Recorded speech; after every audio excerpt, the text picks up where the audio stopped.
En Allemagne, il y a les votes par correspondance et au cours de cette pandémie, c'est quelque chose qui a été très important.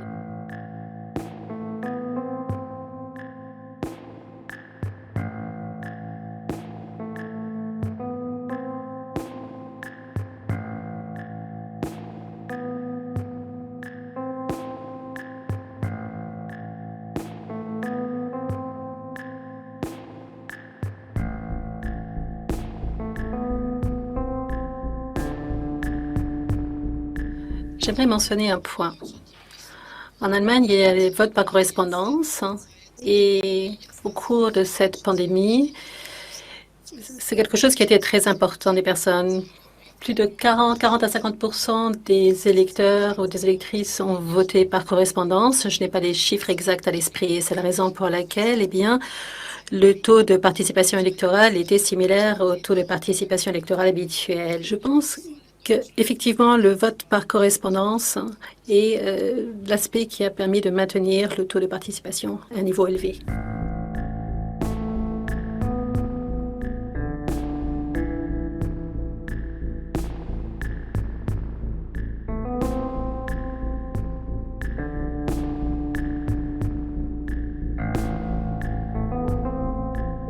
Cette abstention concerne surtout les jeunes et les classes populaires. Le lien entre l'abstention et les conditions sociales, à savoir le salaire et le niveau d'éducation, renforce le problème de légitimité d'une démocratie représentative. En Allemagne, Madame la Chancelière, il y a eu des élections régionales en ce mois de juin dans le Land de la Saxe-Anhalt. Le taux de participation a été de 60% contre 33% aux élections régionales en France.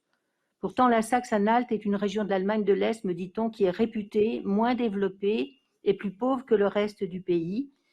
Cet écart d'abstention entre nos deux nations se retrouve également chez les jeunes électeurs, le taux de participation électorale des jeunes Allemands étant de manière régulière supérieur à celui des jeunes Français à hauteur de 10% en général.